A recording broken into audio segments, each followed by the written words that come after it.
Good evening. This is Tanish Laverne Grant reporting live from the Paley Center in New York City, where tonight BET will premiere its highly anticipated three-part series, Madiba, based on the life of Nelson Mandela. Good evening. This is Tanish Laverne Grant live at the Paley Center in New York City, where tonight BET is premiering Madiba. I have Orlando Jones with me, who's playing the great Oliver Tambo. Talk to me a little bit about the role and how you prepare to play such an iconic person. I mean, the legacy is generational. It's forever. I don't know that I'm prepared yet. I mean, it's truly, my honor. Oliver Tambo was a tremendous man and an incredible human being, as were all the people who were fighting for human rights and continue to make those fights today. So, for me, this was it was a role of a lifetime, and I'm so proud to share it with BT and Lawrence Fishburne, David Harewood, Terry Feto, Khumna Dandala, I'm so and excited. the wonderful The trailers people. look amazing. How did you become attached to this project? Lawrence called me and said, he wanted to truly tell the story of all the people involved in making apartheid fall apart. And there were so many different races and religions and creeds of people who did that. And that Nelson Mandela really wanted people to know that, and that all the stories had missed the mark. And he wanted to do 3 films that really told the story of how that transpired. And he wanted to know what I thought about Oliver Tambo. How old were you when you became aware of the scope of Nelson Mandela and his contributions? I think I actually was part of a different generation. So for me, the battle was really with Stephen Biko. Stephen Biko was a part of was as much a part of that fight as Nelson was, and certainly did a tremendous amount in giving his life for his country and for his people. So he really was the thing that brought it to my attention. Congratulations. Thanks. This is like the role of a lifetime. You have always been my pick to portray Nelson Mandela. Thank you. Yeah, I mean, your work is absolutely amazing. So when did you decide, to run full throttle with this? Well, I don't know if it was a decision that I made by myself. Okay. I was offered the role, and I just, it's like an offer you can't refuse, really. So I was very excited, and of course, it came directly from Kevin Hooks, our director, Okay. and we've known each other forever. So Kevin Hooks is absolutely amazing. I mean, JT, listen, Cornbread Earl and me, my father made me watch that. Meanwhile, I was thinking you and I were the same age, but we clearly we were not. So talk to me a little bit about how you prepare to play such an iconic, an amazing human being. I mean, there's this stillness and velocity to Nelson Mandela. So how are you going to, what do you do to pull that out? Well, believe it or not, I started with his sense of humor. Okay. Because he was very, very, very funny man. He had an amazing sense of humor. In addition to being a natural leader, and then someone who was also groomed to be a leader of his people, and someone who, under the circumstances of being imprisoned for so long, somehow managed to even turn that environment into a positive one. He's an extraordinary person. So, I started with sort of the most unlikely characteristic of his being, which is his sense of humor, and just kind of went from there. Have you ever met him? I did not have the fortune of meeting him, though.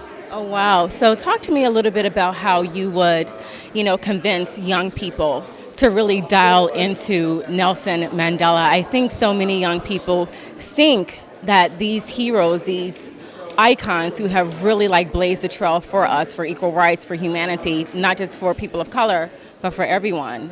And here we are, 2017, we have Donald Trump, and people it's still not clicking. I'm not necessarily sure that young people need convincing so much as they just need to be exposed.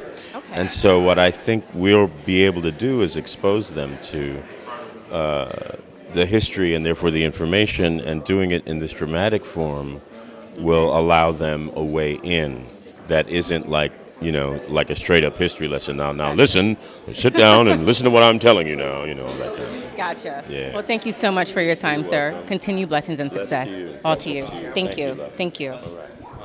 Kevin Hook, you're the first African American to tell the story of Nelson Mandela. How did that finally happen? And thank God it happened.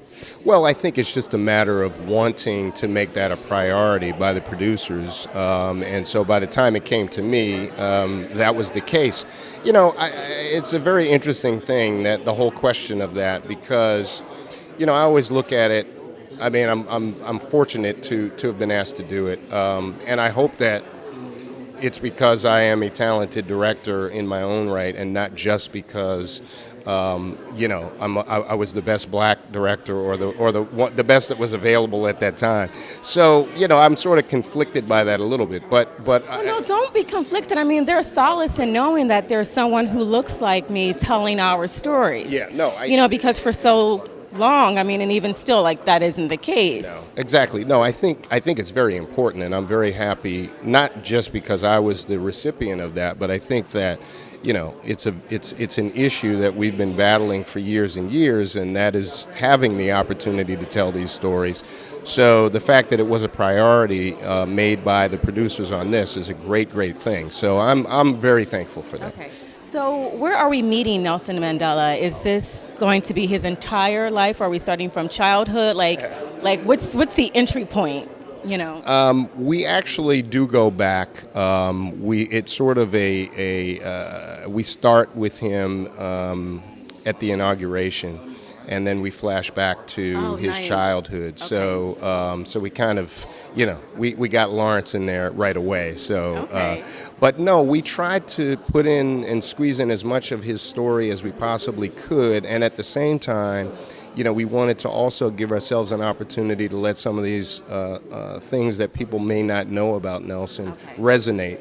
So, you know, it's like we packed in 6 hours, but we also take our time in the storytelling so that people can really sort of get a better understanding of what his motivations and his strategies were.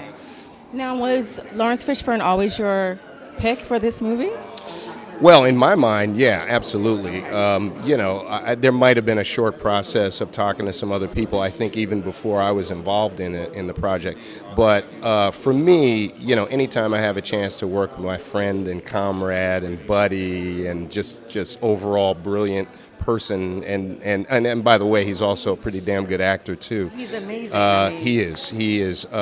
You know, he always just blows me away with what he brings to a role and what he is able to do with the smallest of moments. And the work that he does in this is just remarkable. So. Well, I definitely look forward to seeing it. I mean, there is both, I said to Lawrence, there is both a stillness, depth, and velocity in he and Mandela. So it's going to be really beautiful to see them work in concert, the spirit of Mandela and Nelson. I'm sorry, the spirit of Nelson Mandela and Lawrence Fishburne. I did that on the set all the time, so don't worry about it. I could not have said that better myself. I mean, I think that there's a gravitas that Lawrence brings to this role that is very, very appropriate for playing Nelson Mandela. So. Well, we're excited. Thank you so much for your time. What do you think is the greatest legacy of Nelson Mandela?